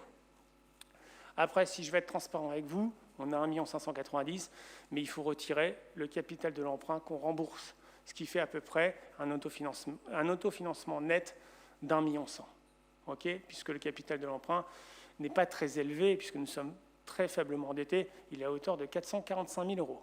Et il va prendre fin, il va s'estomper vers 2023, comme nous avions pu le voir lors de la présentation du DOB. Dernière information, qui est une information qui est importante et qui est contractuelle. Donc nous avons des emprunts. Nous remboursons le capital à hauteur de 445 000 € et je l'avais énoncé précédemment, des intérêts financiers à hauteur de 35 000 €. Donc la charge est à hauteur de 480 000 €. Voilà, c'est une information supplémentaire qu'on se doit de donner. Donc nous venons de faire le budget de fonctionnement. Vous avez retenu certains chiffres, 1 590 000 €, comme je vous ai expliqué, et 445 000 € de remboursement des capitals d'emprunt. Maintenant, voyons la section investissement. Ce n'est pas plus compliqué. La section investissement, tout d'abord, on va regarder les dépenses et ensuite, on va regarder les recettes. Au niveau des dépenses, on est à hauteur de 4 445 000 €. On voit que dedans, on va retrouver les équipements de travaux pour à peu près 3 860 000 €. Je vais demander à Marjorie si elle peut aller sur le tableau suivant et on verra très vite que ces 3 860 000 €, on va les retrouver sur une enveloppe prévisionnelle de frais d'études d'insertion à 160 000 €, la piscine à hauteur de 530 000 €, le terrain synthétique au Blanc-Four 1 million €, les travaux de la salle Jules Gilles, vous voyez, à 300 000 € et la restructuration du centre musical à 500 000 €. Voilà, C'était pour donner un peu les montants marquants de ces investissements sur 2021 à hauteur de 3 860 000 euros. Donc ça, c'est la première charge que nous avons au niveau de la dépense de nos investissements. Ensuite, une deuxième charge, j'en ai parlé, les 445 000 euros du remboursement du capital de l'emprunt. Enfin, nous avons des charges qui sont plus anecdotiques, telles qu'on met toujours une enveloppe d'imprévu à hauteur de 50 000 euros, d'autres immobilisations 1 000 euros, et des écritures d'ordre, qui sont des écritures techniques, à hauteur de 81 000 euros. Donc, retenons sur les dépenses, 3 860 000 euros qui est de l'investissement et le remboursement du capital de l'emprunt à hauteur de 445 000 euros. Avant que je passe aux recettes, je sais que le tableau est en plusieurs slides, ça permet à tout le monde de pouvoir lire les différents montants. Donc maintenant les recettes. Donc les recettes au niveau de l'investissement. Tout d'abord, on finance de l'investissement avec le fonds de compensation de TVA, qui va être une ressource à hauteur de 330 000 euros. Ensuite, nous allons avoir des subventions à hauteur de 20 000 euros. Alors, je précise tout de suite que la loi, dans un budget primitif public, nous interdit d'inscrire une espérance de subvention que nous allons demander, et que j'espère nous allons avoir, par exemple, sur l'investissement de la piscine. Nous ne pourrons l'inscrire qu'à partir du moment où nous aurons des retours sur les demandes. Nous ne pouvons pas inscrire si nous n'avons pas eu de retour. Donc, bien entendu, sur l'exercice 2021, nous ferons, le travail de déposer les dossiers de demande de subvention, et donc nous ferons des amendements au fil de l'exercice par rapport au retour des dossiers que nous avons. Maintenant, faut savoir que les investissements se feront peut-être plus sur la fin d'exercice, donc si nous avons, et j'espère que nous l'aurons, si tous les acteurs que nous sollicitons jouent le jeu, les subventions que nous aurons seront peut-être à cheval sur 2021-2022. Ça, c'est toujours le côté compliqué. On va être juste entre les deux exercices. Mais le principal, c'est de les avoir, quel que soit l'exercice. Ensuite, en termes de recettes, vous avez le produit des cessions à hauteur de 150 000 euros. C'est Parking Paul Espels, plus la vente en ligne de matériel web en chair. Enfin, nous avons des opérations d'ordre, et là, nous retrouvons nos 1 590 000 euros que je vous ai expliqué lors du budget de fonctionnement, sur la différence entre les recettes et les dépenses, plus 70 000 euros d'opérations patrimoniales. Si vous faites l'addition, vous voyez qu'il y a une différence entre les dépenses et les recettes. Le tout, ça va être un emprunt d'équilibre, on appelle ça à hauteur de 2,2 millions. À chaque budget, on vote toujours un emprunt d'équilibre. Là, il sera à hauteur de 2,2 millions.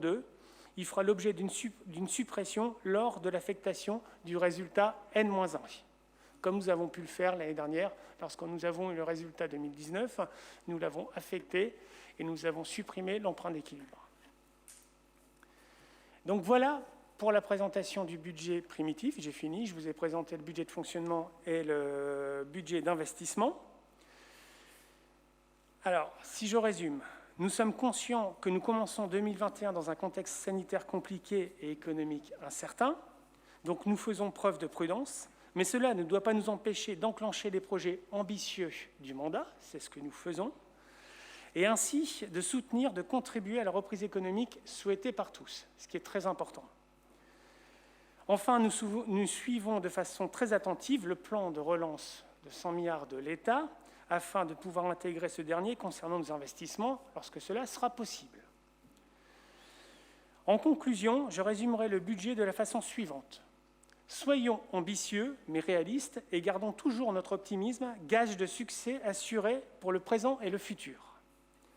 Je tiens à remercier le directeur général des services, François Verrechem, ainsi que l'ensemble des services, et plus particulièrement les services financiers sous la direction de Catherine Serafini. Merci à Marjorie et à Axel pour la qualité de la présentation qui vous a été diffusée. Merci, Monsieur le maire. Merci, Monsieur Gilmet. Je m'associe à vos remerciements pour le travail effectué, aussi bien des services financiers, l'ensemble des services, Monsieur le DGS et le secrétaire général qui nous a permis de ces belles animations qu'on a vues. Donc je vous remercie. On a un petit peu voyagé. Hein, y a-t-il des questions? Oui, Mme Lotiou. Alors, je suis un peu interpellée parce que dans votre présentation, vous nous parlez de 530 000 euros, oui, c'est ça, pour la piscine. Et dans le vote qu'on a fait précédemment, vous nous parlez de 450 000 euros. Donc, la différence, comme vous avez précisé, on peut pas mettre dedans les subventions qui pourraient éventuellement avoir lieu. Donc, pourquoi dans le vote précédent, par contre, là, on en tient compte, si j'ai bien compris la différence de montant? On est plutôt sur les différences. C'est que d'un côté, vous avez de l'investissement, après, vous avez l'étude dedans, vous avez une partie qui va être en fonctionnement. Je ne vais pas vous donner le détail précis des différences, mais c'est un jeu entre l'investissement, le fonctionnement, et aussi tous les frais d'études qui sont à côté. C'est là que vous allez avoir la différence par rapport à la délibération précédente. Je ne vais pas vous énumérer à l'euro près hein, les choses qui sont... C'est un peu dommage qu'on soit passé à côté de cette question lors de la commission plénière, parce que je trouve que c'est vraiment des questions typées questions commission plénière. Mais voilà ce que je peux vous dire par rapport à ça. On ne pouvait pas mettre 530 000 en prévision dans le premier tableau?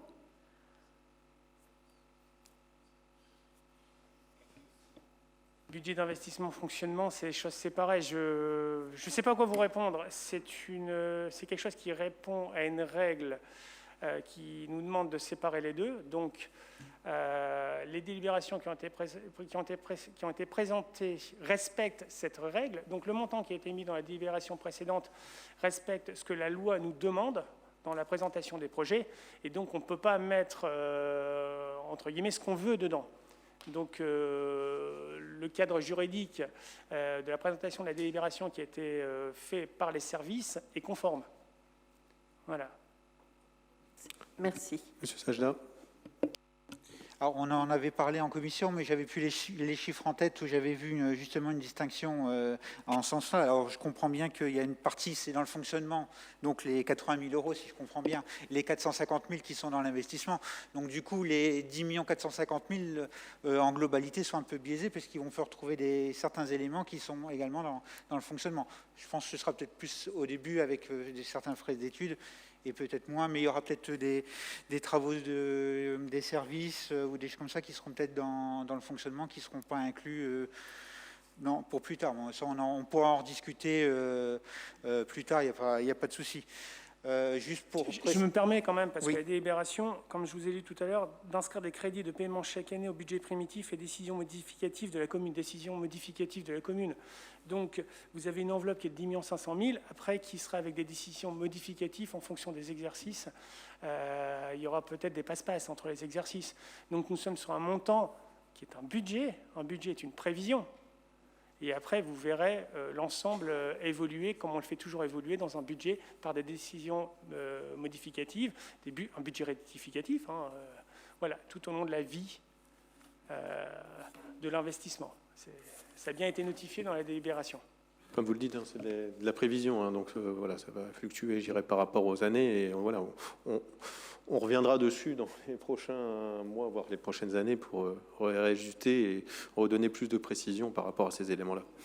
Oui, mais même dans tous les cas, si vous respectez, comme vous le dites, la loi, et on ne critique pas sur ce point-là, mais s'il y a des points qui sont dans le fonctionnement et qui ne sont pas inclus dans les autorisations de paiement, on ne les retrouvera pas en globalité à la fin, puisque ce ne sera pas réajusté d'une année à l'autre. Là, on voit l'exemple avec les 530 000 et les 450 000. Bon, sinon, on aurait mis directement les 530 000. Mais comme vous dites qu'il y a une partie qu'on ne met pas, parce que c'est dans la loi, on dit c'est dans l'investissement, donc 450 000, et la différence, c'est du fonctionnement. Donc, ça fait un total de 530 000. Donc, 530 000 cette année. L'année prochaine, il y aura peut-être encore 80 000, 100 000. Voilà, après, on va compenser aussi avec les subventions. Mais ça, on verra, on demandera un bilan final de tout ça. En partant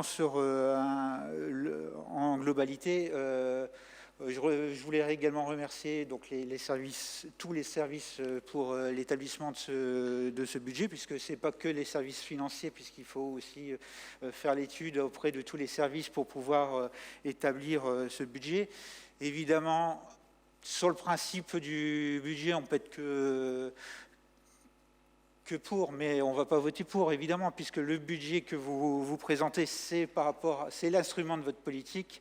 Donc, évidemment, nous ne sommes pas d'accord sur un certain nombre de points, sinon on voterait toutes les délibérations et on ne serait pas dans l'opposition. Donc, évidemment, nous voterons contre ce budget. C'est dommage que vous ne votiez pas pour un budget équilibré, prudent, sur lequel j'ai pris le temps d'expliquer comment on le voyait, comment on le projetait. Vous-même, vous dites que c'est positif. Donc, à un moment, il faut être fidèle à sa pensée. Il faut pas rester bloqué par rapport à comment dire, je cherche mes mots, mais des idées préconçues sur une opposition doit s'opposer systématiquement. Non, si, moi je le sens là, vous n'êtes pas loin, un petit pas encore et vous allez y arriver. Vous pouvez, je sens que j'ai réussi quand même à vous emmener avec moi et je trouve que ça serait dommage de passer à côté de ça. Et on vote quand même un certain nombre, on n'est pas dans une opposition systématique, on vote quand même déjà un certain nombre de points. D'ailleurs, le compte administratif, on le vote, c'est pour montrer que le principe est correct. Donc la base, le métier en lui-même, en tant que financier, je peux en parler, je ne remets pas en cause du tout ce principe-là, c'est simplement le choix politique. Donc il faut bien distinguer ces deux choses-là. Enfin, voilà, c'est tout. Je comprends, ça vous tient à cœur, mais dans le fond, il est bien quand même, votre budget, mais pas par rapport à la politique qu'on a l'un et l'autre. Je vais devoir consoler après M. Gilmé, je regrette.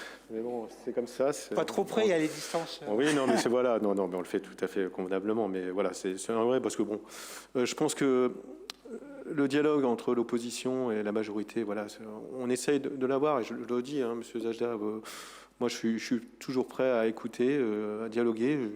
Quand vous me faites des propositions, on en avait parlé pour Saint-Roch, on avait parlé pour d'autres choses.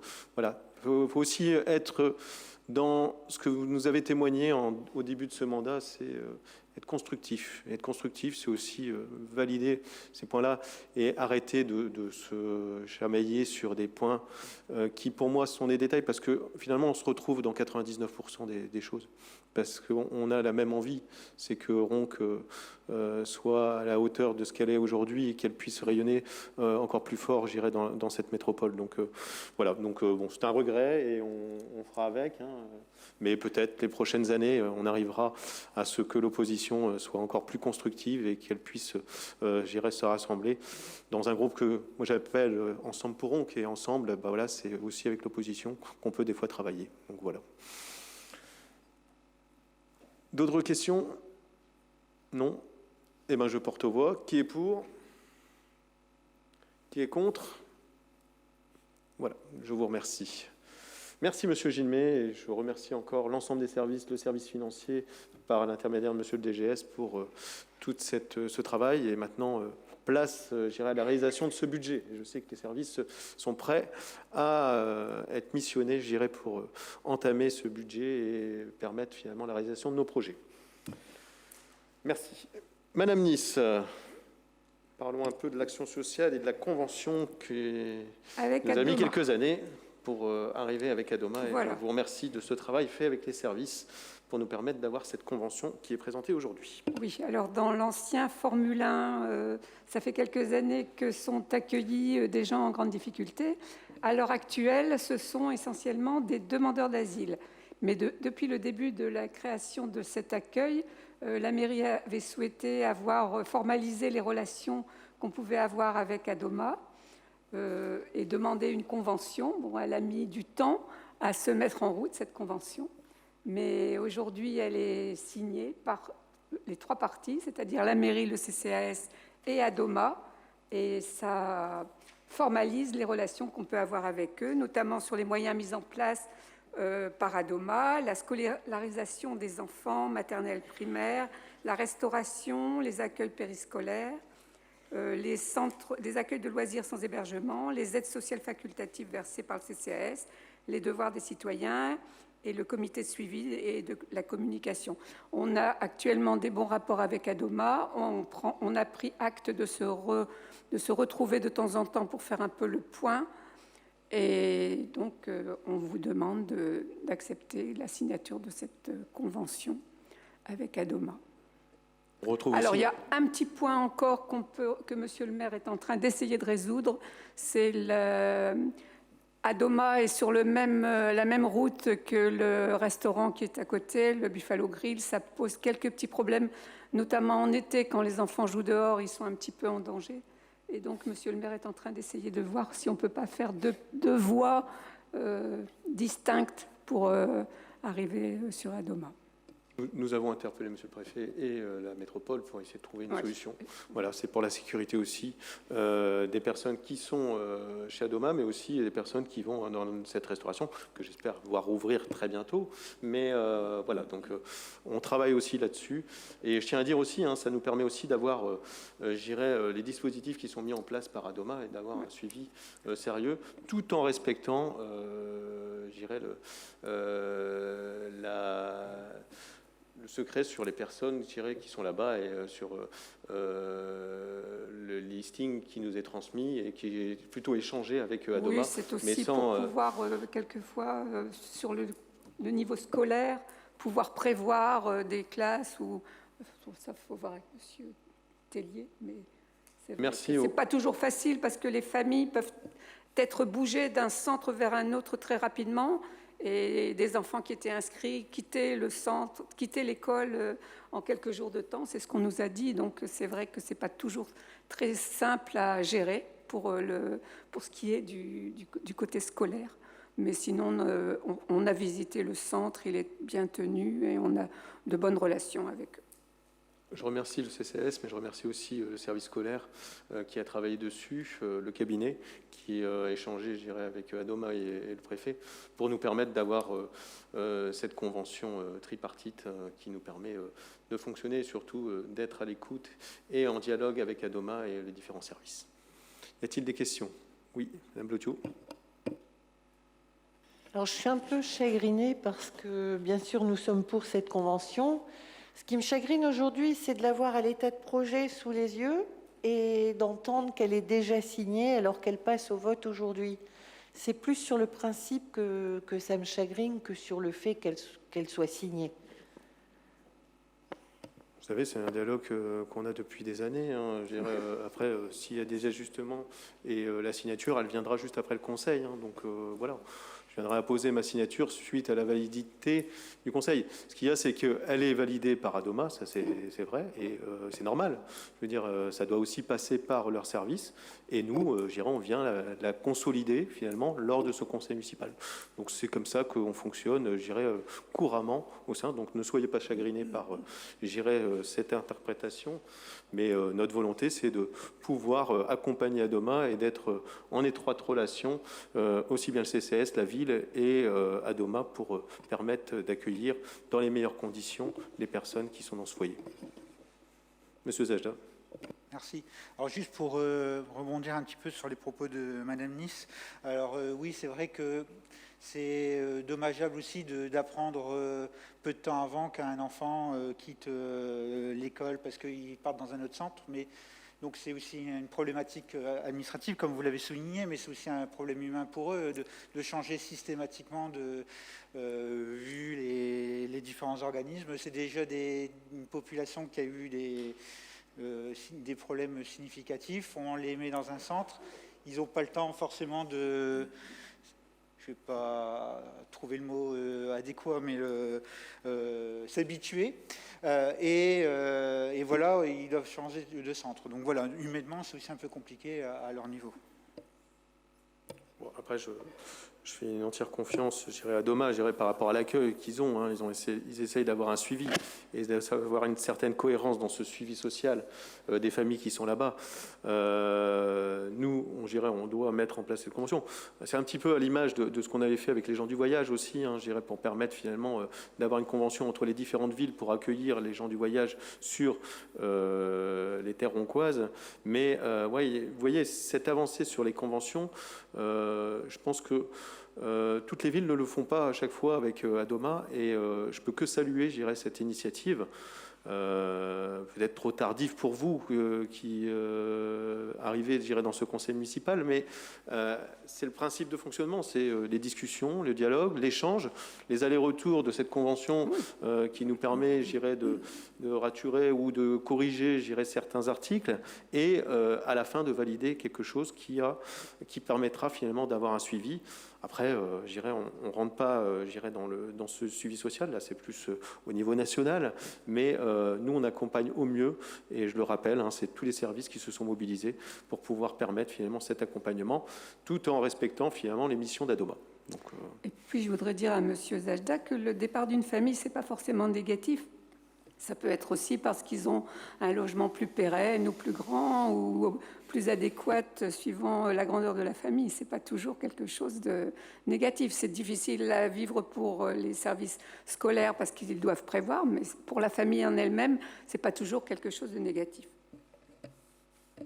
merci. D'autres questions, d'autres remarques?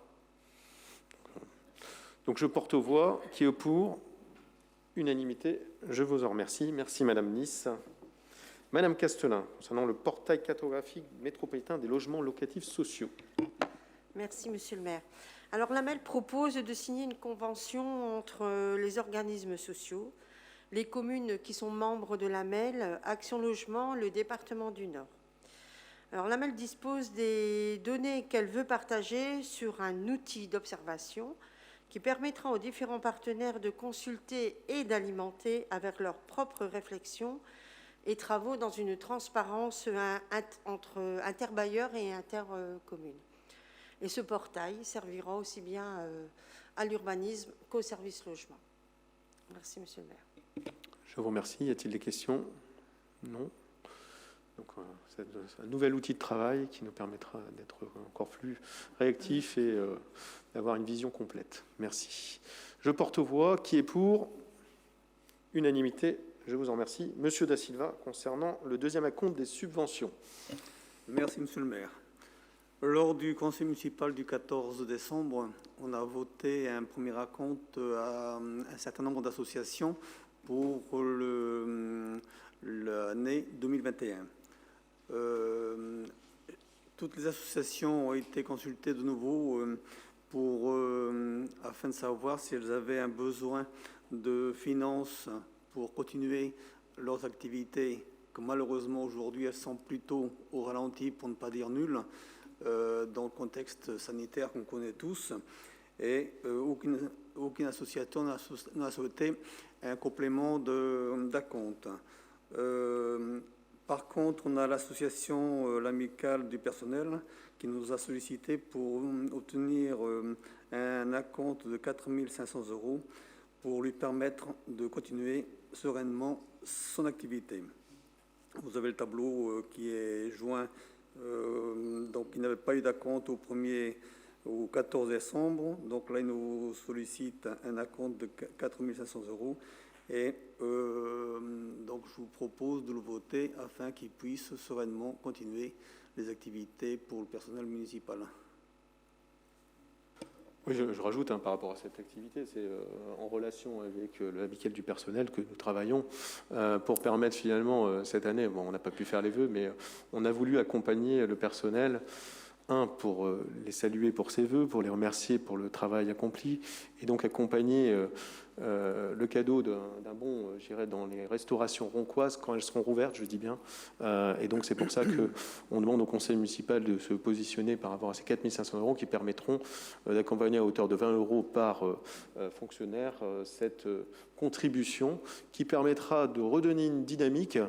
Et je rappelle, notre volonté aujourd'hui, c'est pas de verser des subventions pour des subventions, c'est vraiment d'accompagner de façon chirurgicale certains secteurs. Et nous continuons à réfléchir comment on peut mettre en place. Ça peut être par de l'événement et par des animations. Monsieur Marien, je l'ai missionné là-dessus, il a très bien fait ça pour les fêtes de Noël, mais c'est aussi par des accompagnements comme ça, où on va retrouver cette convivialité qui nous manque toutes et tous. C'est quelque chose on aurait bien envie de se retrouver tous ensemble, je dirais, pour partager ces moments-là.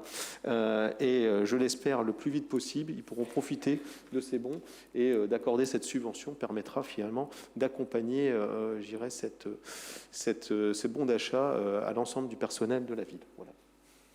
Y a-t-il des questions? Monsieur Zajda. Oui, merci Monsieur le maire.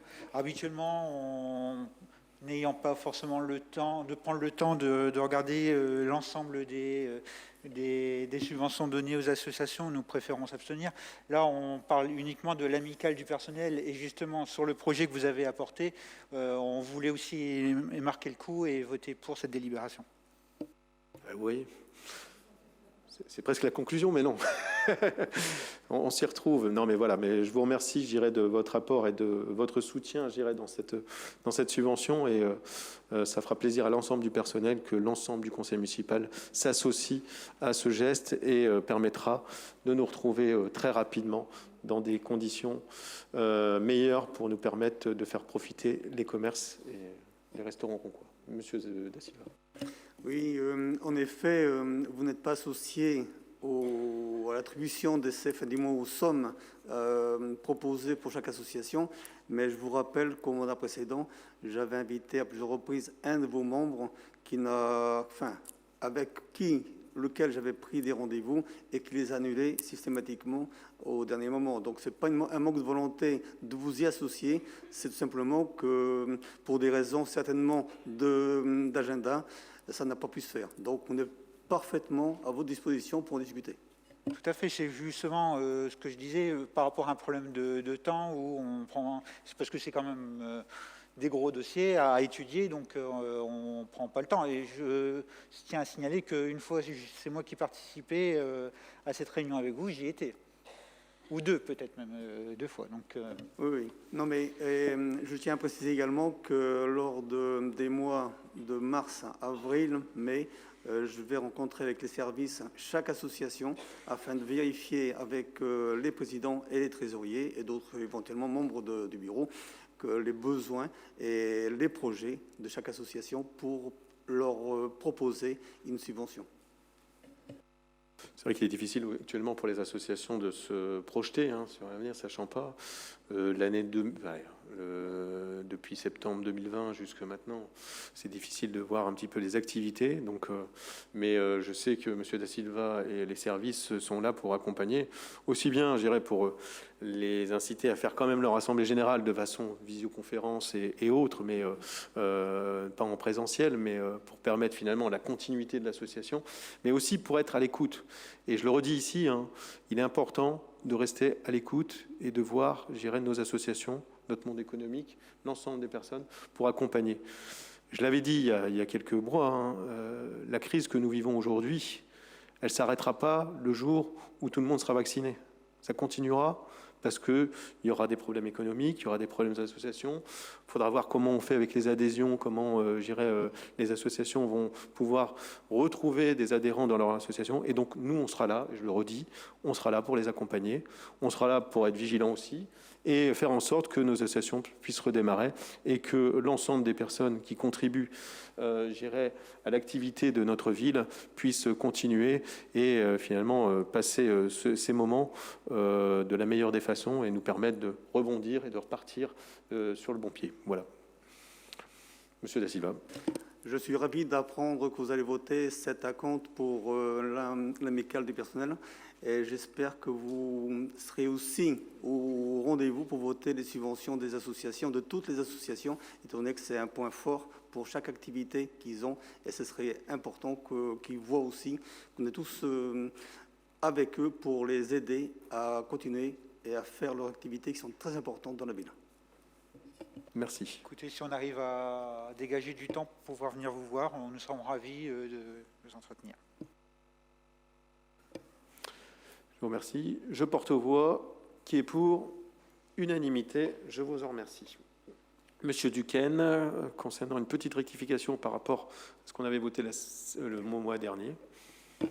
Merci, monsieur le maire. Et donc, effectivement, je ne vais pas reprendre le discours que j'avais eu au dernier conseil municipal où j'avais expliqué les raisons pour lesquelles la ville investissait dans un rucher municipal.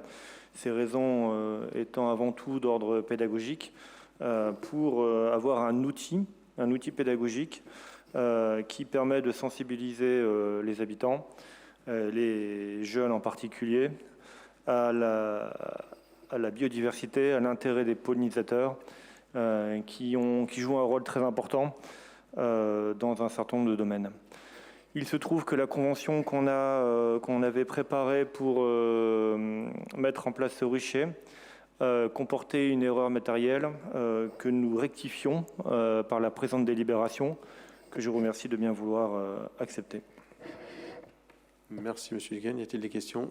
Non. Je porte aux voix qui est pour unanimité. Je vous en remercie. Eh bien, nous venons de faire tous les points à l'ordre du jour. Concernant les arrêtés de décision du maire pris par délégation du conseil municipal depuis la séance du 14 décembre 2020, l'ensemble est disponible au secrétariat général si vous consultez Marjorie et Axel qui vous les mettront à disposition par voie électronique s'il le faut, hein, c'est ça, pour éviter, gérer les échanges dans les services. Voilà. Avant de lever la séance de ce conseil, je remercie l'ensemble du public qui était là sur les réseaux. Je n'ai pas vu le décompte. Je remercie la presse qui était présente aujourd'hui, notre sténotypiste qui est là-bas derrière, que je remercie aussi, et l'ensemble des membres du conseil municipal. Je remercie le service communication qui a bien conclu, Patrick, finalement, ce dernier conseil municipal. Et tu vois que tu peux partir sereinement. Tu nous laisses un dispositif en place. Donc, je te remercie. Je remercie l'ensemble de tes services. Je remercie le secrétariat général, le cabinet, l'ensemble des services, M. Suan et l'ensemble des services ici présents, qui organisent et qui font en sorte que ce conseil municipal puisse avoir lieu dans les meilleures conditions. Donc, merci à toutes et à tous. Excellente soirée. Et surtout, prenez soin de vous. Merci.